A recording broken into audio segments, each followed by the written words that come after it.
یوه لیبارټري ده. پکار چې دا ډیویژنل بیس باندې شي او دا کوم خلک چې هغه سسپیکټډ دي چې د هغې زر تر زره ټیسټونه وشي. یو دغې طرف ته زیات توجه پکار ده. دویم زمونږ د هسپتالونو کیپیسټي هغه بړاول پکار دی. ګورنمنټ لا په ایمرجنسي بنیاد باندې په هنګامي بنیادونو باندې دې طرف ته توجه پکار ده. او ورسره د سوشل ډسټنسنګ چې دا کوم د WHO هدایات دي، نو دا صرف د مسجد یا د جمعې د منځو یا د باجماعت منځ یا د تراوو په ځای باندې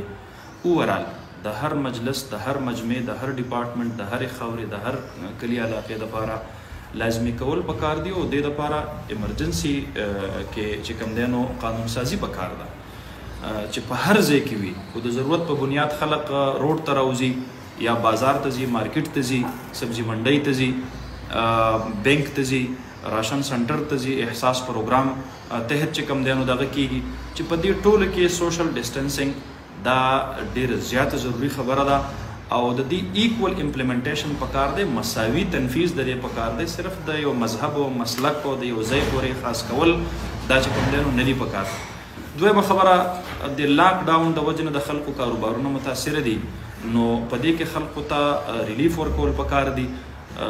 زما په خیال باندې په دې وخت کې چې کوم ولسي خلق، رفاهي ادارې، مذهبي خلق لګیا دي او هغه د خلکو د عوامو سره خپل تعاون کوي، لکه زه به تاسو ته ووایم صرف په ګونیر کې جمعیت علما اسلام د 42.5 लाख روپو د هغې چې کوم دی نو امداد تر اوسه پورې دا تقسیم کو تقریبا 2400 ګرانو باندې چې د هغې ټوټل ډیټیل زما سره دا موجود دی. دغه شانتې الخدمت لګیا دي، دغه شانتې دا واړه تنظیمونه په کلو د محلو په سطحه دغه نوجوانان زه اپریشیټ کوم. او د هغې سره حکومت له هم پکار دی چې د خپله حلقه خپله سلسله لږه وسیع کړي. زه خو دې ته په ښه نظر باندې ګورم چې ګورنمنټ کوم د احساس پروګرام تحت د ډسټریبیوشن شروع کړی دی. گو کې په دې کې زیات تر هغه فنډ دی کوم چې د بېنظیر انکم سپورټ تحت به تقسیمېدلو، خو بهرحال هغې کې لږ اضافه وشوله او د 8000 په ځای باندې 12000 او د ماهانه قسطونو په ځای باندې د 3 میاشتو چې کوم دی نو په یو ځای باندې ورکول کېږي. البته هغه چې کوم ترتیب سره ورکول کېدو نو په هغې کې او په دې موجوده دې کې ډېر لوی فرق دی. او زما تجویز به حکومت وقت ته او انتظامیې ته دا وي چې د احساس پروګرام تحت چې کوم ډسټریبیوشن کېږي په هغې کې د ټولو نه وړاندې د سوشل ډسټنسنګ او د معاشرتي فاصلې د هغې چې کوم دی نو پالیسي دا دې پکې عملي کړلی شي. دویمه خبره دا ده چې دا احساس پروګرام خو صرف 1.20 کروڑ خلکو ته به د دې نه امداد میلاویږي. حالانکه په پاکستان کې په خط غربت باندې چې کوم خلک پاتې کېږي نو پاورټي ریشو چې کله تا د پاکستان ګورې نو 8 کروڑ باشندگان د پاکستان دا په خط غربت باندې دي. اوس په 8 کروڑو کې 1.20 کروڑ کسانو ته ورکول خو خوش آیند دي، خو دا باقي چې کوم پاتې شو نو د دوی به هم خامخا انتظام کول غواړي دا چې 1.80 کروڑ کسان چې کوم باقي پاتې شو. دې دپاره به موږ د حکومت وقت نه دا تجویز کوو چې پرون د IMF د طرف نه د RFI پروګرام تحت چې کوم 1.40 کروڑ منظوري شوې ده، هغه پیسې د هولي سولي دې احساس پروګرام ته وباسلی شي او دا باقي 8 کروڑ کسان چې دا څومره هم دلته غریبانان دي او د غربت په خط باندې یا د خط غربت نه لاندې باندې پاتې کېږي، هغې ته پکار ده چې دا سلسله وسیع شي او هغې ته ورسیږي. او دریم زما تجویز دا دی چې د دې دپاره دا کوم رجسټریشن شوی یا کوم سروې شوی وه دا ټیک نه ده. ډېر مالدار خلک دي چې هغې ته میلاو شولې پیسې، ډېر غریبانان خلک دي چې هغه در په دقیق ګرځي. او د دې سره د ما تجویز دا دی چې دا د پاسپورټ چې کوم شرط حکومت لګولی دی چې کوم پاسپورټ هولډر دی دته به نه میلاویږي. وګوره پاسپورټ چې څوک جوړوي نو زمونږ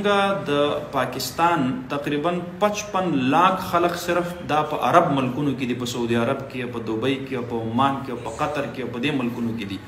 اوس دا خلک دوی خو د مستۍ د لاسه نه دي تلي. ډېر خلک داسې دي چې د هغې هلته کفیلانو هغه پیسې ترې نیسلي دي او هغه واپس چې کوم دی نو راغلي دي خپل کلي کې پاتې کېږي. غریبانان دیاړي مزدوري کوي او نن سبا دیاړي مزدوري هم بنده ده. پاسپورټ یو پیره جوړ کړی چې زه بار دیاړي مزدوري وکړم. نو پاسپورت جوړول دا خو د مالدارۍ دلیل نه دی. هغه خلک چې کوم محروم شوي دي زما په خیال باندې هغه پاسپورت هولډرز چې کوم غریبانان دي هغه هم په دې کې رادنه کول پکار دی، بلکې ایون که یو سړی عمرې له چا لیږلو د بل چا په خرچه باندې تللو نو اوس د دې دا مطلب شو چې اوس د مالدار دی یاره د سره پیسې زیاتې دي یا به د احساس پروګرام تحت چې کوم دی نو دا پیسې دا به نشي حاصلولی. زما په خیال باندې په دې کې اثرنو جایزه پکار ده او دا د احساس پروګرام چې کوم ریلیف پیکیج دی نو دا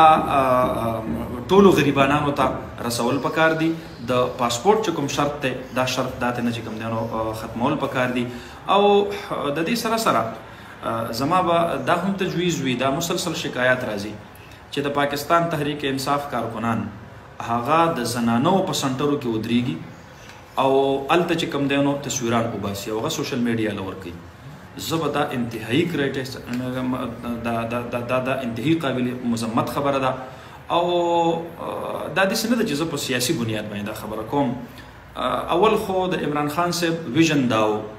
چې په تیر حکومت کې به دا وي چې حکومت د خپل طرف نه کومې پیسې ورکوي، په هغې د بېنظیري تصویر ولې ورکوي، د شهباز شریف تصویر ولې ورکوي، دا خو د سرکار پیسې دي.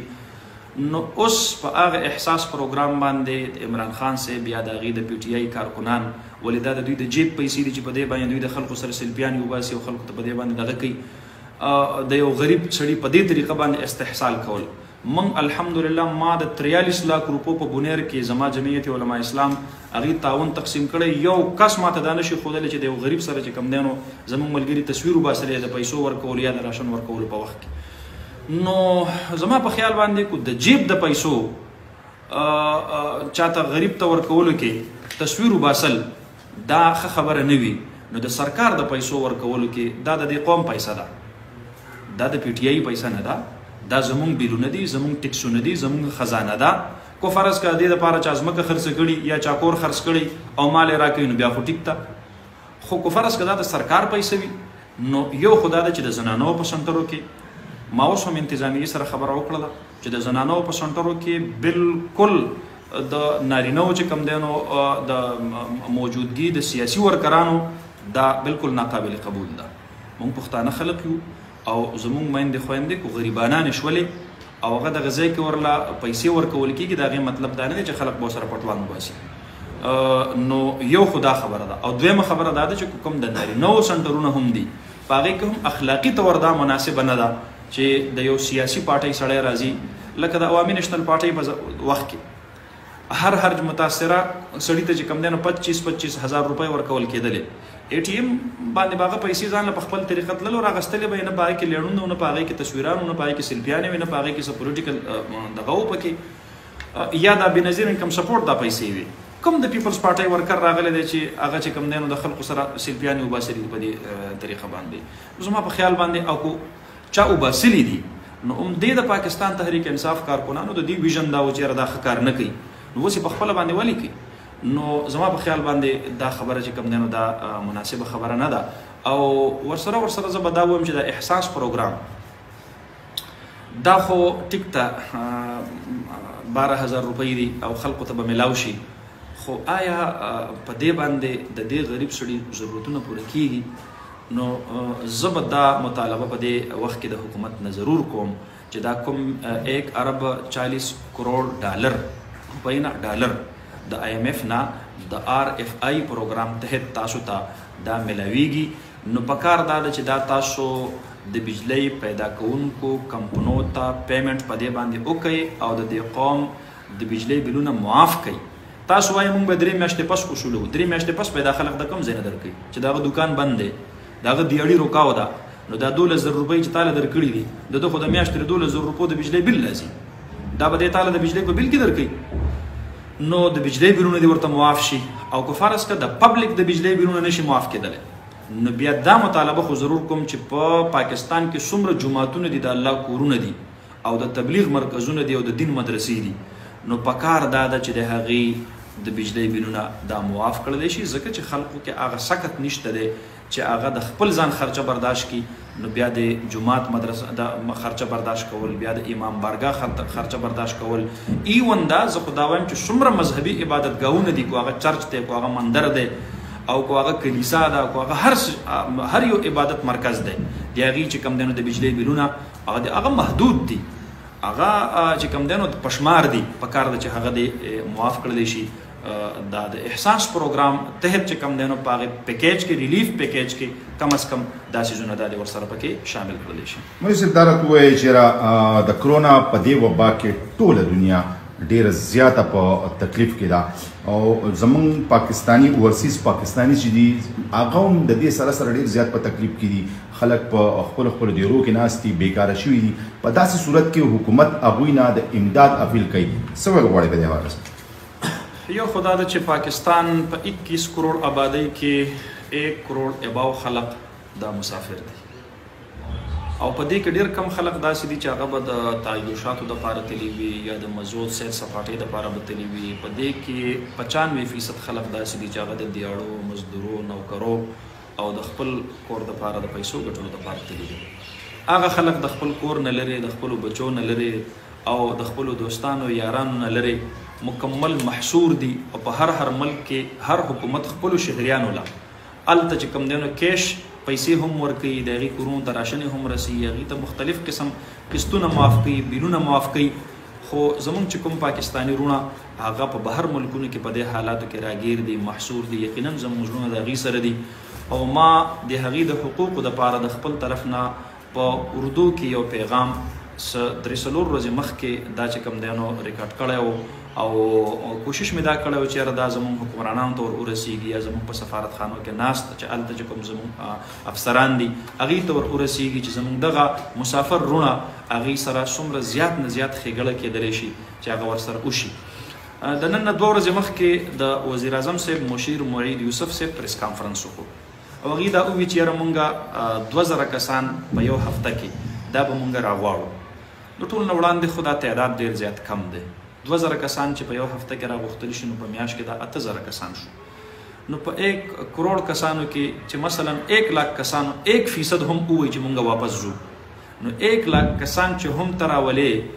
نو زما په خیال باندې په دې طریقه باندې راولې نو په هغې کې کال یو نیم کال تېرېږي. الله دې نه کړي چې دا مرض اوږد شي خو چې کوم خلک هلته د خپل روزۍ پورې چې کوم دی نو هغه حیران دی او هغه پریشانه دی هغه خلک هغه به په کلونو باندې انتظار څرنګه کوي. زمونږ نور فلایټس چې کوم د روټین دي د معمول دي چونکې هغه متاثره دي دې وجې نه پی ای ته پکار ده چې هغه د دې لپاره سپیشل چې کوم دی نو اپریشن لانچ کړي. دوی چې کوم لانچ کړی دی معید یوسف صاحب دا وویل چې مونږ به په دې را روانه هفته کې مسافر چې کوم دی نو دا به مونږ راوړو نو د کوم ځای نه به یې راوړو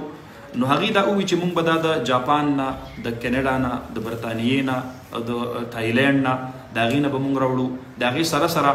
د دوبۍ نه به مونږ 360 قیدیان راوړو د هغې سره سره د عمان نه به مونږ 300 قیدیان راوړو او د سعودي عرب نه به د عمرې زایرین راوړو نو په دې طریقه باندې به دا فکر پوره شي. نو ګوره دا خو ته هغه مسافر راوړې کوم چې هغه ملکونه یې ساتلو ته تیار نه دي لکه قیدي دی حکومت رها کو نو دې دپاره یې رها کړی چې دی اوس خپل ملک ته لاړ شي دا خو به ته خامخا راولې یا عمرې له تلې سړی دی نو هغه خو ظاهره خبره ده هغه خو ټایم اوور شوی دی هغه نور هلته نشي پاتې کېدلی سعودي حکومت هغه ته اجازت نه ورکوي ستا مجبوري ده هغه به ته راوړی او بله دا ده چې کینیډا ته یا برطانیې ته یا امریکې ته هلته چې کوم زموږ مسافر وروڼه دي بېشکه زموږ زړونه زموږ همدردۍ د هغوی سره دي خو ګوره یورپ ته امریکې ته او کینیډا ته تلل دا د 2 قسم خلکو کار دی یا به دا پروفیشنل سړی وي دی به هلته په جاب باندې وي ښه تنخوا به ورته میلاویږي او یا به دا چې کوم دی نو بزنسمین وي هلته به بزنس کوي په دې 2 صورتونو کې به دته د یورپ او د امریکې او د کینیډا او د جاپان چې کوم دی نو د هغې ویزې به ورته میلاویږي. نو ما په خیال باندې د هغې په نسبت باندې هغه خلک ډېر په تکلیف کې دی کوم چې لیبر سره تعلق ساتي مزدورکار دي دیاړمار دي هلته د ټرکونو ډریوران دي چې هغه په سعودي عرب کې دي په ملیشا کې دي په دوبۍ کې دي هغه په قطر کې دي هغه په عمان کې دي هغه په عرب ملکونو کې دي هغه په انډونیشیا هغه خلک هغې باندې فوکس پکار دی. لہذا د حکومت ته توجه زه دې طرف ته راړول غواړم چې کوم خلک مزدورکاره طبقه ده پروفیشنل خلق نه بزنسمین خلق نه پولیټیشنز نه او لوی اداکاران او اکټران نه بلکې هغه غریب او مزدورکاره لاوارثه طبقه چې کومه هلته محصور ده او راګیره ده هغه خلک خپل ملک ته چې کوم دی نو راوړی معید یوسف صاحب نو زما خو دا تجویز وي چې د دې د راوړلو دپاره زه چې خبر شوم چې دوبۍ نه کوم کسان یا ملیشیا نه کوم کسان راځي نو هغې زما به درته تجویز دغې نه دوباره بیا شروع وایي نو زما به خپل طرف نه تجویز دا وي چې یو خو د هغې په ټکټونو پر ریټس باندې د حکومت ډېر زیات نظر ساتي او دویمه دا ده چې که فرض که په سفارتخانې کې په هغې کې په اپروچ باندې یا په سیاسي سفارش باندې یو سړی خپل نوم هغه رجسټر کوي او هغه چې کوم دی نو د راتللو دپاره ځان په لیست کې شاملوي د هغې په ځای باندې چې بغیر د تفریق نه بغیر د اپروچ نه بغیر د سیاسي سفارش نه کوم خلق چې مخکې راغلل او هغوی خپل مخکې رجسټریشن وکړم هغه خلق هغه د پاکستان ته راولېږلی شي په ټکټونو باندې د نظر وساتلی شي زه ټریول ایجنټس ته هم دا دستبست ته درخواست کوم چې په دې وخت کې د دې غریبانانو سره چې کوم دی نو زیاتې مه کوئ او کوشش کوئ چې څومره زیات نه زیات ریلیف تاسو ورکولی شي هغه ریلیف ورته تاسو ورکړئ او بلکې زما ګورنمنټ ته دا درخواست دی چې حکومت د هم پی ای ته سبسډي ورکړي او د مسافرو له دې په 50% ارزان ریټ باندې چې کوم دی نو ټکټونه واخلي ما ته دا اطلاع راغله چې د انډونیشیا یو تبلیغي جماعت هغه اوس را روان دی او د هغې چې کوم ټکټ په 90,000 روپۍ باندې او په 1,80,000 روپۍ باندې هغه ټکټ هغوی ته پی ای ورکړی دا څومره ظلم دی یار نو په دې وخت کې هم دا خلک چې کوم دی نو د دې خود ساخته مهنګایۍ نه قلاریږي دا خو د الله نه د یېرېدو وخت دی زما به دا گزارش وي او دا به زما تجویز وي چې د ټکټونو په ریټونو باندې چې کوم دی نو ډېر زیات فوکس وساتلی شي او بل هغه اوورسیز پاکستانیان هغه چې کله دلته راوستلی شي نو پرون ناسې چې کوم ویډیوز چلیږي یو خو د ایرپورټ نه قرنطینه سنټر پورې د ترانسپورټ انتظام به وي خپل کړي یاره د ایرپورټ نه به قرنطینه سنټر پورې څومره پیسې لګي هسې دا یو خبره لکه مسافر به د دې ناچاره نه وي خو دا خبره لږه سپکه خبره ده ګوره جي د 2017 د سټیټ بینک اف پاکستان د هغې د ریپورټ مطابق په 2017 کې $20 بلین دا بهر ملکی اوورسیز پاکستانیانو زموږ ملک ته رالیږلي دي دا ترسیلات زر دي دا زر مبادله ده چې دا پاکستان ته چې کوم دی نو د دغې مسافرو د لاسه د برکته میلاو شوې ده حالان کې د خلکو به دا اعتراض کو چې په 2017 کې په دې کې چې کوم دی نو په اونډو باندې عمران خان صاحب تقریر کوي په اونډو پیسې رالیږئ نو یعنې دې کې به غیر قانوني لارې سره هم ډېرې پیسې راغلي اوس خو به کم از کم په اونډۍ پیسې نه راځي اوس خو به ټولې په قانوني لاره راځي چې په هغه وخت کې $20 بلین غیر ملکی مسافرو پاکستان ته ترسیلات زر رالیږلي دي نو اوس خو به کم از کم $25 بلین دا به چې کوم دی نو دغه غیر ملکي مسافرو پاکستان ته ترسیلات زر او زر مبادله رالیږلي نو چې د کومې طبقې نه تا ته $25 بلین سالانه زر مبادله راځي ته د هغې د ایرپورټ نه قرنطینه سنټر پورې صرف د ګاډي خرچه نشي برداشت کولی دا په دې مسافرو پورې خندنې نه دی دا په دې اورسیز پورې خندنې نه دی او دویمه دا ده چې دوی به په پرایویټ هوټل کې پاتې کېږي نو په خپله خرچه به پاتې کېږي یاره 7 ورځې یو مسافر رور ساتل په دې باندې به د حکومت څومره لویه خرچه راځي زما په خیال باندې دا وخت دی د دغې مسافرو د همدردو اخیستلو دپاره او زه خو به دا ووایم چې عمران خان صاحب د هغه د ټولو نه زیات سپورټ د مسافرو کړی دی پکار ده چې د ټولو نه زیاته توجه هغه د مسافرو ته ورکړي او دا کوم احساس پیکیج پروګرام تحت چې 12,000 روپۍ دلته ورکیږي نو پکار دا ده چې د مسافرو 1 کروڑ کسانو دپاره دی د آی ایم ایف په دې موجوده $1.40 کروڑ کې د دغې مسافرو دپاره دی پکې هم پیسې چې کم دی نو دا یاره یو $100 دی ورله صرف ورکړي خو ورخو دی کم از کم په $100 ورکولو سره به د ده چې کم دی نو $1 ارب دا به په هغې باندې ولګي نو چې د کوم ځای نه تا ته $325 بلین راځي کو هلته ته $1 بلین هغې ته ورکړي دا کم چې کم دی نو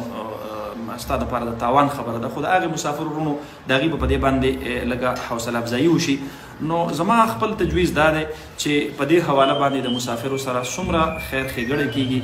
دومره زیاته به بهتر وي منشي دا راته ووایي چې را بونیر کې په 4 وړو تحصیلونو کې قرنطینه سنټرز رخ شوي دي او د هغې سره سره چې کمې ایریاګانو کې پازیټیو کیسز راشي هغه پوره محلې قرنطینه قرار کېږي په دغه صورت کې ضلع انتظامیه څه کوي د دغې محلو دپاره د هغوی د خوراک څه پروګرام کوي هغوی ته کوم سهولیات ورکوي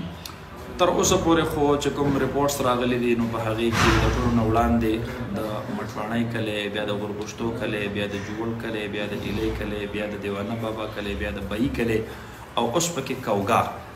دا د بونیر هغه کلی دي چې دا تر اوسه پورې سیل کړي شوي دي زما د معلوماتو مطابق حکومت خو به کړی وي دا به زه نه وایم چې امداد به یې نه وي کړی خو زما مطالبه به دا وي چې هلته خلک زه پرون په خپله بهي کلي ته تللی وم او ما د هغې کلي خلک په لیدلي دي چې په خپلو کورونو کې محصور دي د هر کور نه مخې ته چې کوم دی نو پولیس ولاړ دي فوج ولاړ دی نو هغه دې کورونو کې دننه سم ماران خو نه پاتې کېږي هغه خاورې خوري ته یو تر وړه چې کوم دی نو هغې کور ته مخې ته کېږدي دا خو تپوس کوو چې په دې کور کې دننه څو کسان دي او آیا د دې سره به د دوی څه سبزي لګي د دوی سره به د دوی څه دال لګي د دې سره به چای لګي پای به لګي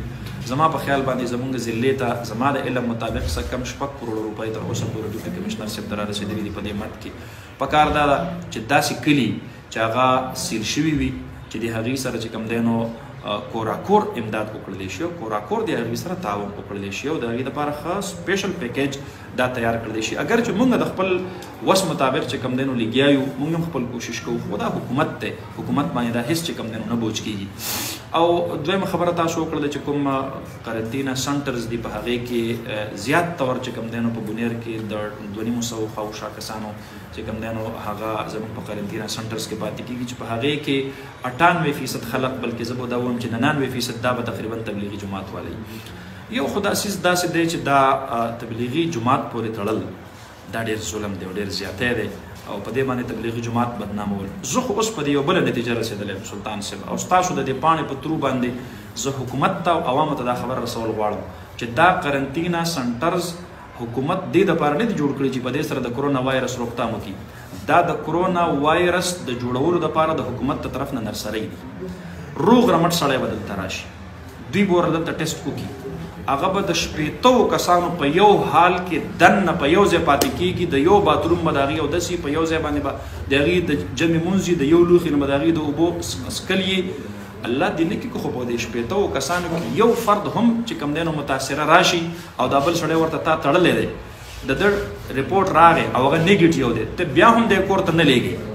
او بل ترې تړلی دی نو خامخا به دقسې کېږي چې دی به هم په دې مرض کې چې کوم دی نو ککړ کېږي همدغې نتیجه ده په ډېر قرنطینه سنټرز کې ماته مسلسل دا اطلاع راځي چې په ډېر قرنطینه سنټرز کې یو پیره ټیسټ شوی دی صفا راغلی دی بیا ټیسټ شوی دی صفا راغلی دی بله ورځ چې ټیسټ شوی دی هغه پازیټیو راغلی دی چې تا ورته یو سړی تړلی دی نو خامخا تا تر دې پورې ایثار کړی دی چې د باندې تر څو پورې دا مرض راغلی نه دی نو تر هغه وخته پورې زه پرېږدم نه نو په تبلیغ والا باندې به الزام هم راشي او د تبلیغ په ترو باندې به دا مرض هم چې کم دی نو د دې دا تعداد بس یو شي نو د بهر ملکونو نه به مونږ ډالر راواخلو زما په خیال دا یو ډېر غلط تاثر دی ګوره دلته د خلکو ټیسټ وشي 14 ورځې په قرنطینه سنټر کې تېرې کړي زه د دې عیني ګواه یم او د هغې ټیسټ نیګیټیو راغلی او ما د انتظامیې د یو اعلی افیسر سره رابطه کړې چې سر د 14 ورځې د دې جماعت وشولې د ټولو ټیسټونو نیګیټیو راغلل دې کور ته ولېږئ نه جنا دی به زمونږ سره یې مونږ بر لا پالیسي داسې نه ده بل ورځ چې مې کتل په هغه جماعت کې چې کوم دی نو ټیسټ پازیټیو راغی نو خو دې دپاره ایثار کړي دي چې خامخا په دې کې څوک نه څوک پازیټیو راشي بله دا ده چې د قرنطینه سنټر نه یو تبلیغي جماعت والا راوځي نو ته به ضمانت کې ولې د کوم جرم کړی دی به ضمانت کې ته د څه شي ضمانت د نه اخلي دی تا په چېرته په یو جرم کې رانیسلی دی دی به تبلیغ له نه ځي دا ضمانت څه شي ضمانت نه اخلي ضمانتیان راوله د ځان سره داسې قسم سلوک ساتل او زه خو انتهایی په افسوس سره دا خبره کوم چې دې حکومت تبلیغ والا ته کوم اذیت ور ورسوه بیګانه بله شپنۍ خبره زه تاسو ته کوم ما سره ټول ریکارډ پروت دی چې د چترال او د دیر د بونیر د سوات د هغې د باولپور نه 57 افراد باندې مشتمل یو بس را روانو او په هغې 57 افرادو سره خپل د هغه ځای د قرنطینه سنټر کې د پاتې کېدلو او د ورځو پوره کولو نه وروستو بیا چې کوم دی نو د هغې ټیسټ او د هغې د ټولو 57 کسانو ټیسټ هغه نیګیټیو راغی او بیا د هغه ځای ډپټي کمشنر ورته NOC ورکړله د سوات ډپټي کمشنر ته یې سرنډر کولو دپاره ورسره پولیس ملګري کړل بیګانه بله شپه د شپې په 11 بجې هغې چې کوم دی نو را رسېدلي دي د مردان د شیرګل چې کوم چک پوسټ دی هغې ته او د 11 بجو نه تر سحر 8 بجو پورې هغه غریبانان په باران کې وږي تږي دقه شانته چې کوم دی نو تبلیغ والا کېنولي دي سپین ږیرو پکې بوډاګانو پکې ما سره پرون سحر رابطه وکړله نو زمونږ خو زړونه په دې باندې خوږېږي او ما الحمدلله پرون د خپل صوبایي امیر صاحب سره په مشاورت باندې د خیبر پښتونخوا د چیف سیکرټري په نوم باندې یو لیټر لیکلی دی او هغه ما ورستولی دی چې د دغې تبلیغي جماعت سره چې کوم ظلم شوی دی یا د سند پنجاب بلوچستان نه چې کوم جماعتونه KPK ته را انټر کېږي په DI خان باندې او د DI خان په چک پوسټ باندې د هغې سره کوم ظلمونه کېږي داسې خلک پکې شته دی چې هغه د ډېر ظلم نه ځان بچ کولو دپاره هغه چې کوم دی نو خپلې بسترې په لاره باندې پرېږدي دا څومره چې کوم دی نو یو امتیازي رویه ده نو زما په خیال باندې دا رویې ختمول پکار دي د الله نه یره پکار ده د مرض نه انکار نشته دی موږ دا نه وایو چې د مرض نه انکار دی خو یو سړي کې مرض نشته دی ته بل ته تړې په قرنطینا سنټر کې چې ورېږه تر څو پورې ستا ټسټ پازیټیو نه دی راغلی تر هغه وخته پورې تا زه نه پرېږدم دا د کوم انصاف دی نو زیاتۍ به هم په تبلیغ باندې بدنامۍ به هم تبلیغ او برابر رپورټ پیش کوي چې زما سره دومره مریضان شو WHO ته به IMF ته به چې شابه ما ډالر راکړه نو دینداره طبقه هم بدنامه کوي او ډالر به هم واخلي دا چې کوم دی نو ډېر لوی د ظلم یو سلسله ده دا سلسله ورکول پولیس اداره ته ووایي چې تاسو تبلیغي جماعت خبره کوئ نو د ملک نورو حصو نه داسې خلک موږ اورېدلي دي چې په ټوډیانو کې راځي هم د دې چک پوسټونه راوړي نو هغه چېرته قرنطینه سنټر ته خو داخل نه شو تبلیغ والا وایي دغه خبره خو زه هم کوم جي د کراچۍ نه بله ورځ ما په خیال 2 شپې مخکې ما سره خپل باندې زموږ د ضلع انتظامیه یو اعلی افیسر خبره وکړله یو 2 ډاینو کې کسان راغلل یو کې 7 کسان بل کې 37 کسان ډاینو باندې FIR کټ شولې ډرایور چې کوم دی نو هغه FIR پې کټ شو مسافر پرې ښودلی شو اوس چې یو سړی د کراچۍ نه راځي او هغه کور ته راځي او هغه وایي چې زه تاجر یم یا زه مزدورکار یم یا زه بل سیم او د هغه دپاره دا پالیسي نشته دی او بل سړی وایي چې نه زه تبلیغ نه رالم نو ولې دا وایرس په جومات کې دی دا په تبلیغ په دې بستره کې ننوتی دی چې خامخا به دا به ده ته به لګېدلی بل چا ته به نه لګېدلی دا جی یو سوچا سمزا سازش دی دا غیر ملکی ایجنډه ده چې په پاکستان کې دی کرونا هم چې کم دی نو زیات وښودلی شي او ورسره دی په بدنام هم چې کم دی نو دینداره حلقه شي زما په جومات کې چې د 15 جماعت سیوا کېږي نو ته به دې کې کرونا خطره ده او تراشه په دې احساس پروګرام کې په دې لړونو کې په سوونو باندې زنانه او نارینه د یو بل سره بالکل جوخت نه وي ولاړې دغلته بیا چې کم دی نو نشته دی په بینکونو کې نه وي ولاړ تراشه چې کم دی نو په دې سبزي منډو کې نه وي ولاړ تراشه د خلکو چې کم دی نو د دې دپاره د سرکاري میټینګونه چې کوم کېږي آیا په دې کې دغه احتیاطي تدابیر فالو کېږي نو زما په خیال باندې دا د تبلیغ پورې تړل دا ظلم دی ګوره اصول دا د آیین پاکستان یو شق دی all citizens of Pakistan are equal before the law د قانون مخې ته د پاکستان ټول شهریان برابر دي تبلیغي او غیر تبلیغي د دواړو سره به یو شان سلوک کې دیندار او غیر دیندار د هغه سره به یو شان سلوک کې دا نه چې یو ته ته وایي چې ستا سره بستره ته به قرنطینه ته ځي او بل ته وایي چې نه ستا سره رباب ته به کور ته ځي زما په خیال باندې دا څه قسم چې کوم نه رویې امتیازي رویې ساتل دا د مذهب خلاف د جنگ حصه مونږ ګڼو او په دې باندې نه تبلیغ رکاویږي نه په دې باندې دین ختمیږي د دې خلکو چې کوم دی نو بددعا اخیستل دا به د دې حکومت د دې موجوده حکومت د تباهۍ سبب جوړېږي پولیس دا راته ووایي چې کوم قرنطینه سنټر چې دي په هغې کې هغه SOPs فالو کېږي چې کوم د کرونا خلاف پکار قطعا نه بالکل نه په یو کمره کې زموږ په دې بونیر یونیورسټۍ کې په یو حال کې 57 افراد زه چې خپله تللی وم 57 افراد په یو حال کې دننه دي نو دا کسان چې دي د دې دپاره 4 باترومونه دي دي د هغې 4 باترومونو نه یو ورننوځي بل راوځي په کوم هنډل چې یو لاس یې په هغې هنډل بل لاس ږدي نو آیا دا هغه احتیاطي تدابیر دي پکار دا نه ده چې دوی کې د هر یو کس دپاره ځان ځانله کمره چې کوم دی نو ارینج شوی وي چې د یو کمرې ته بل نه تللی د یو بیډ بل نه استعمالولی الو به چې کوم دی نو تا په قرنطینه سنټر کې د خلکو چې کوم دی نو د هغې حفاظت پرې کوم ما خو دا مخکې ووي چې دا قرنطینه سنټرز په کومه طریقه جوړ شوي دي دا د کرونا وایرس دپاره نرسرۍ دي نرسرۍ سیوا کوي به او د تبلیغ چې کوم دی نو ګویا کې د هغې غریبانانو وجودونه پکې د هغې په تکلیف کېږي کورونه پکې د هغې په تکلیف کېږي او بدنامي پکې د هغې راځي او دلته به چې کوم دی نو مونږ بره ښیو چې صاحبه ما سره دومره سسپیکټډ کیس شو ما سره دومره کنفرم کیسونه شو ما سره دومره ګوره د دې بیمارۍ نه څوک انکار نشي کولی خو د حکومت بعضې اقدامات هغه چې کوم دی نو خلک په کنفیوژن کې ورچي روغ رمټ سړی به وفات بشي دوی به زر پلاستیکونه راوړي او هلکه امبولینس کې به جنازه کړو هلکه وروره دا خو په کرونا نه دی وفات شوی نه دا پته نه لګي نو ولې د هغه کور والا په تکلیف کې ذهني اذیت ورته ورکوي د خدای بنده هغه ټول خلک په ټینشن کې مبتلا شي کرونا نه به یا مري یا به نه مري د ټینشن د لاسه به مړه شي داسې قسم اقدامات کول دا چې کوم دی نو د خلق په کنفیوژن کې ورواچي. حکومت له کلیر کټ پالیسی پکار ده. کوم چې د کرونا نه متاثره دی ټیک ټاک هغه ته چې کوم دی نو ځان له ځای ورکول پکار دي، ځان له کمره پکار ده، ځان له فیسیلیټي پکار دی. او چې کوم متاثره نه دی نو هغه اسې چې کوم دی نو په دې سیس کې مبتلا کول او په دې وهم کې مبتلا کول دا مناسبه خبره ده. اوس په اخیره کې دا سوال کوم چې رمضان شریف را روان دی او په دغه کې به د حکومت څه اقدامات دي خلک پس کوي ځکه چې د اسلامي نقطه نظر باندې ډیره مبارکه میاشت ده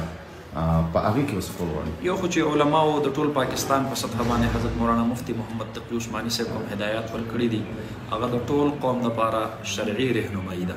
او پرون صدر مملکت صاحب د هغې توثیق وکړو. زه د صدر مملکت صاحب د دې اقدام انتهایي ستاینه کوم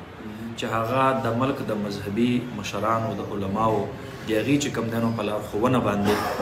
اتفاق وکړو، د هغې توثیق یې وکړو.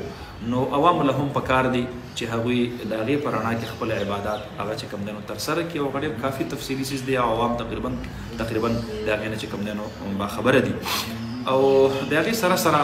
زما خو به ولس ته یو درخواست وي چې حکومت کو کوي او کو نه کوي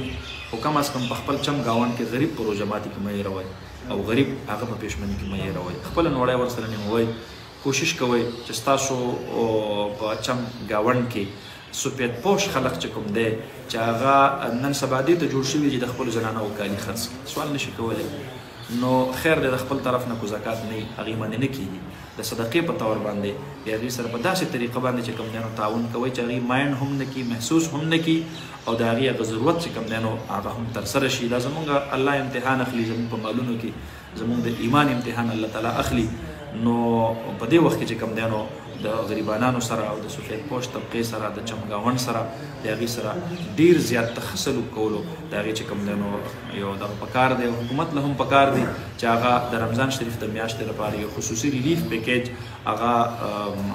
دغه کې اناونس کړي او په هغې کې دا تمیز نه کوي چې دا سړی دا سفید پوش دی یا دا دومره غریب دی دا دومره. نن سبا ټول خلک چې کوم دی نو هغه د حالاتو نه متاثره شوي دي. نو د رمضان میاشت خو د مقدسه میاشت ده، د مغفرت میاشت ده. دعاګانو له پکې زیات زور ورکول پکار دي، تلاوت له زیات زور ورکول، ذکر اذکار له، استغفار له او صدقې خیرات له زیات زور ورکول پکار دي. او د WHO چې کوم حفاظتي احتیاطي تدابیر دي نو زما به ټول ولس ته دا پیغام وي چې هغه د هغې احتیاطي تدابیرو ډېر زیات پاسلونه وکړي او ډېر زیات خیال دې وساتي. یو سوال بل مولوي صاحب، تېره ورځ وزیر اعظم صاحب خپل دغه کې ویلي دي، تقریر کې ویلي دي چې د 15 مۍ پورې ډېر زیات کیسونه راتلی شي. دا څه وجه کیدی شي؟ نو یو خو هغه د فرض کا الله دې نه کړي، موږ خو دعا کوو د خپل ملک دپاره د عافیت د ټولې دنیا دپاره، بیا بالخصوص د خپل ملک دپاره. خو انشاءالله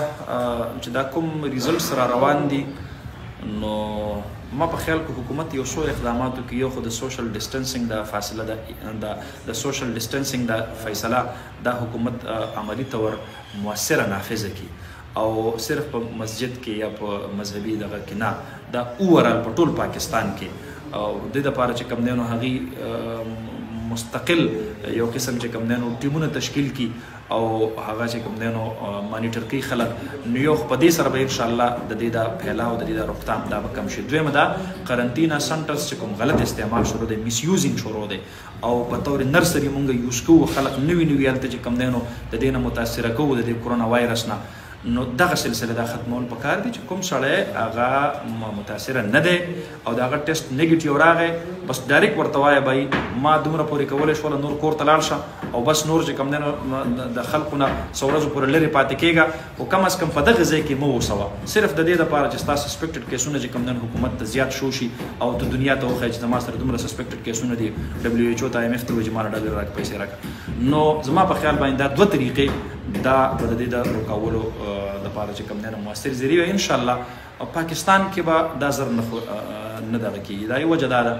یو خو تحقیق دا دی د ورلډ هیلث ارګنایزیشن چې د کوم قومونو د هغې غذا دا چې کوم دی نو په توانا څیزونو باندې مشتمله وي او هغه فرش او تازه چې کوم دی نو خوراک کوي پیک نه د مخکې نه په فریزرو کې په هغې کې چې کوم دی نو دغه نه سړه شوي نه او یخه شوي نه او دغه رنګې کوم خلک چې هغه سافټ فوډ نه استعمالوي کوم خلک چې کوم دی نو ډرینکینګ نه کوي شراب نوشي نه کوي منشیات چې کوم دی نو زیات نه یوز کوي او دغه رنګې چې کوم دی نو د کومو خلقو د هغې چې کوم دی نو ډپریشن کم وي امیونټي سیسټم د هغې مضبوط وي خوب د هغې پوره کېږي الحمدلله زموږ پاکستانیان په دې ټولو خبرو کې چې کوم دی نو ښه تکړه یو او زموږ قوت مدافعات به هم زیات وي زموږ سره د ځوانانو ریشو هم 60% ته انشاءالله الله تبارک وتعالی به مونږ محفوظ ساتي او وزیر اعظم صاحب دا ویلي وي په دې بنیاد چې د خلقو یو نوي وهمي مرض سره مبتلا کي نو دا یې ښه نه دي ویلي خو که خلک د احتیاط دپاره هغې دا خبره کړې چې خلک احتیاط زیات کوي نو پکار ده چې موږ ټول احتیاط وکړو انشاءالله داسې به نه وي. ډېره مننه.